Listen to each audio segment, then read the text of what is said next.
Le parcours à l'honneur dans cet agenda des sports avec l'association de Miramas sur son plateau, avec le fondateur de l'association donc Parcours Miramas, Anthony Denis. Merci d'avoir répondu à notre invitation. Merci à vous pour l'invitation. Et puis sur ce plateau aussi un traceur, Jordan. Donc vous allez nous parler un petit peu de tout ce que vous faites.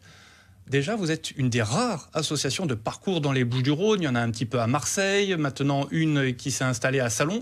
Mais autour de l'étang de Berre, vous drainez vraiment tous les fans de parcours, non ? Oui, c'est vrai que le parcours est de plus en plus répandu et pratiqué dans toute la France, mais il y a encore très peu de clubs. Et là, dans la région, c'est vrai que nous sommes une des rares associations.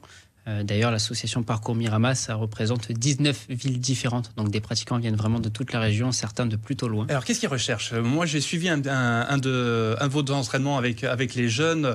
Vous réinvestissez complètement la ville, vous vous servez de tous les obstacles naturels pour déambuler, hein ?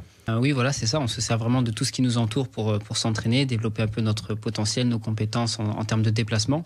Et les motivations, les objectifs en fonction des personnes sont très différentes. Les jeunes, en général, ils vont rechercher un peu l'aspect esthétique, spectaculaire. Certains vont rechercher plus la performance, d'autres l'aspect utilitaire de la pratique en se disant voilà à quoi ça peut servir que de développer tout ça. Certains, ça va être juste de la mobilité, du plaisir, le côté social. Les objectifs peuvent vraiment être très, très différents. Alors vous, Jordan, vous êtes donc un traceur. J'ai appris que le traceur, c'était le pratiquant de parcours. Ça fait combien de temps maintenant ? Moi, ça va faire 9 ans que je fais du parcours. 9 ans. Et alors, qu'est-ce qui vous a mis là-dedans ? Enfin, je sais qu'à la base, quand on pense à parcours, on pense au film Yamakasi, etc. C'est aussi ça ou Moi, je ne connaissais pas trop les films. J'avais déjà vu les affiches banlieue 13, mais c'est vraiment la continuité de ce que je faisais quand j'étais plus petit, en fait, et ado, quoi. Alors, qu'est-ce que vous faisiez plus petit ? Courir, D'accord, donc c'est le plaisir de la grimpe, de pouvoir aller de partout, c'est ça ? Ouais, c'est ça. Enfin, c'était vraiment dans la continuité que je faisais. Et je me suis dit, mais c'est super s'il y a des techniques, ça va m'aider à être encore plus libre dans mon environnement. Quand j'ai croisé des gens dans la rue en fer, je suis allé les voir et j'ai pas arrêté depuis. Alors vous êtes de l'extérieur et vous venez vous entraîner sur Miramas ? Oui, j'arrive du 93. Seine-Saint-Denis. Quel plaisir vous prenez justement à Miramas ? Pourquoi être venu ici pour vous perfectionner ? Parce que Anthony, il a une super méthode d'entraînement qui se rapprochait un peu de ce que j'aimais à Paris, sauf que je voyais pas de gens trop faire ça. Et puis il y a ce qu'il a fabriqué, la mentalité aussi. Enfin, ça englobe vraiment tout ce que vous avez pu voir chez Anthony. C'est un peu unique. J'ai pas vu ça dans d'autres départements de France, quoi. Alors c'est quoi la méthode d'entraînement justement ? Qu'est-ce qu'une bonne méthode d'entraînement ? Parce que mine de rien, vous prenez quand même quelques petits risques. Alors j'ai vu que c'est progressif sur les obstacles. Quand il y a des enfants, c'est toujours sur des petits obstacles d'abord. Ils apprennent bien, ils ne sont pas lâchés directement à monter un immeuble de 3 étages. Hein. Non, c'est sûr. Ce qui est très apprécié dans nos méthodes, c'est le côté aussi connecté à la nature. On s'entraîne beaucoup dans la nature. On a conçu un camp d'entraînement avec des cabanes dans l'Exarre, donc ça c'est aussi quelque chose qui plaît. Et au travers des vidéos qu'on a pu publier ces dernières années sur Internet, on a vraiment véhiculé le côté fun, partage avec les copains, etc. Donc finalement c'est cet aspect communautaire qui a donné envie aux gens de venir découvrir, de venir pratiquer, de venir voir. Et Jordan en est l'exemple. Rien que cet été, on a accueilli plus de 200 personnes venant des 4 coins de la France et d'autres pays. C'est vrai que Miramas s'y prête bien, hein. Il y a plein d'endroits, plein d'obstacles à franchir. Franchement, c'est très condensé. Et du coup, moi, je m'entraîne à Paris. Donc, en termes de spot, c'est énorme aussi. Oui, ça c'est sûr. Mais c'est pas pareil. Ici, on a vraiment, comme il a dit, le côté nature, quoi. S'entraîner au calme, on entend le bruit d'eau, on n'entend pas les sirènes constamment, on n'entend pas les gens. On sent vraiment que du coup, c'est pas juste le plaisir de la grimpe. Il y a vraiment, comme vous l'avez dit, une philosophie derrière et très portée, la preuve, aussi sur tout ce qui est nature et environnement. Oui, bien sûr, il y a le côté nature, mais après, parce qu'on pratique en milieu urbain, il y a aussi vraiment un aspect social à prendre en compte. Nos adhérents, par exemple, ils signent une charte de valeurs à l'inscription qui met en avant plein de petits points de comportement. C'est du bon sens, c'est du savoir-vivre. On leur fait prendre conscience que cette discipline, c'est comme un art martial. On fait pas n'importe quoi et c'est important d'être dans le dialogue avec les habitants. On s'impose pas, on se respecte les uns les autres, soi-même, l'environnement. Ouais. Vous parlez des habitants, maintenant ils doivent être habitués à vous voir comme ça déambuler dans la ville, parce que je pense que les premières fois ils ont dû quand même être, bon ça fait maintenant 10 ans que vous êtes sur la ville, mais ils ont dû être surpris parce que tout à coup on voit une bande de 15-20 jeunes qui escaladent les parois, ça a dû faire drôle au début, non ? C'est sûr, mais après c'est vrai qu'au départ lorsqu'on a commencé, on s'est pas tout de suite mis à grimper en hauteur, on n'a jamais eu un peu ce côté casse-cou, donc finalement les gens, ce qui qu'ils ont pu voir de nous, c'est des jeunes qui sont quand même sérieux dans ce qu'ils font. Oui, ça, c'est sûr. Ils savent très bien le communiquer, l'expliquer, ils s'imposent pas. Lorsqu'on leur dit de ne pas venir ici, finalement, ils respectent. Et même s'ils reviennent, finalement, on va finalement les accepter, les tolérer, parce qu'on a pu déjà échanger avec eux, on les connaît, on sait ce qu'ils font. Et c'est ça qui fait qu'avec les années, maintenant, on bénéficie d'une certaine tolérance, mais parce que on fait les choses bien, on le communique bien, et c'est ce qu'on transmet aussi aux jeunes. Voilà, donc grâce à la ville aussi, on a beaucoup de chance. On a le soutien de la ville qui, avec la communication, fait que les traceurs sont reconnus.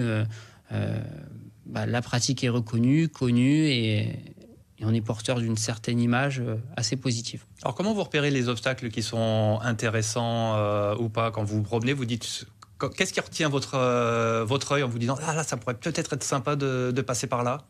On va toujours chercher un petit raccourci, un petit passage, quoi. Quand on fait du parcours, notre cerveau, il passe à un autre mode, quoi. On voit vraiment la ville différemment. En fait, vous voyez un mur, on s'arrête pas. Au contraire, c'est comment on va réussir à franchir on va voir, ça. on regarde où ça mène. Quand j'arrive chez des nouvelles personnes, tout de suite, je regarde par la fenêtre. C'est des réflexes, ça devient un automatisme, en fait.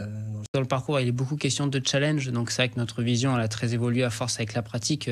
D'où le mot traceur. C'est vraiment l'idée de tracer son propre chemin. Donc, quelqu'un qui ne fait pas du parcours va être très habitué à suivre le trottoir, la barrière, passer sur le passage piéton, contourner les murs, etc. Nous, finalement, de par notre entraînement, on réinvente un peu les chemins. On se rend compte qu'en passant de cette prise à cette prise, on peut passer par là. Et puis, simplement se murer en le contournant, ça nous permet d'arriver directement ici. Donc, il y a aussi cette recherche de chemin, de passage, donc finalement d'exercice.